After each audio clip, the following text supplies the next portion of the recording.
Did you ever wonder why is it that every time that you absolutely need to do something, have to do something, want to do something, and you try to gain your child's cooperation, they will always refuse? Now, we were taught that it starts at terrible twos. We were taught that this is the beginning of resistance and defiance and power struggles that are a part of every parent's life. In a way, that might be true, but there is one thing that we weren't taught, that none of us knows. And that is the fact that this reaction, this need to refuse, this need to say no, stems from an internal mechanism that is aimed to protect us from coercion. It is aimed to protect us from not following our needs. It is aimed to serve our survival. This is a part of our ancient survival instinct that is still very much in control over our lives, even though we are most of the time out of real danger. It is called counterwill. Counterwill is here to protect our freedom.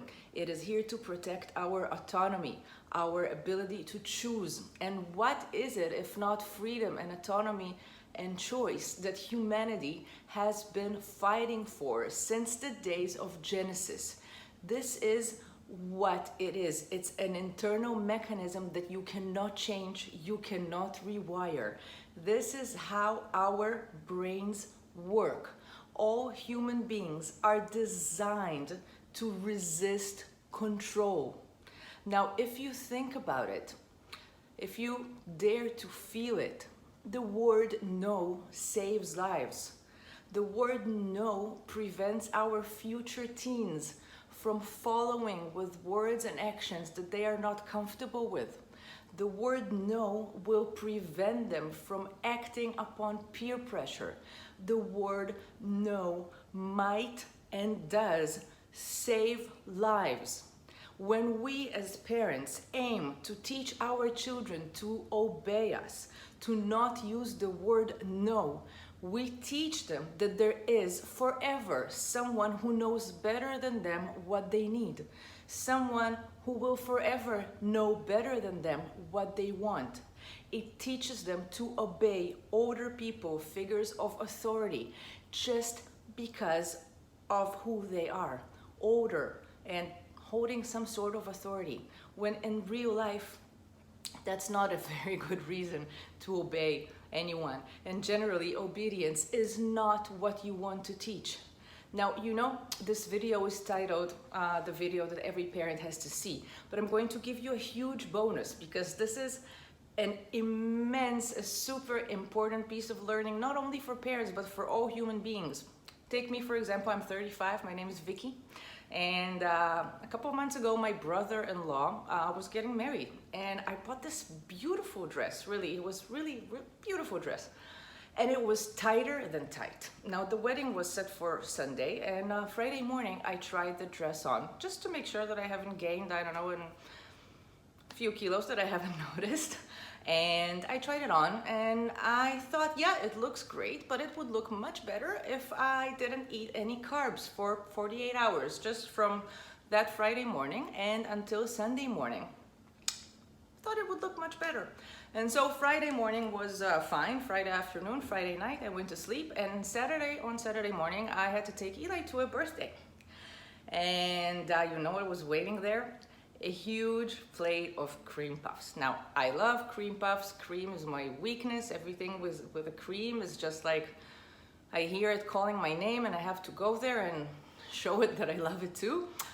But that day I was under that promise that I made to myself to not eat carbs for 48 hours. So for 2.5 hours, I was staring at that plate of cream puffs. And you know how many I ate eventually? I had seven cream puffs, mainly just because I told myself not to. Because the moment I had that first one, I didn't only enjoy the taste of the cream puff and everything and the sugar.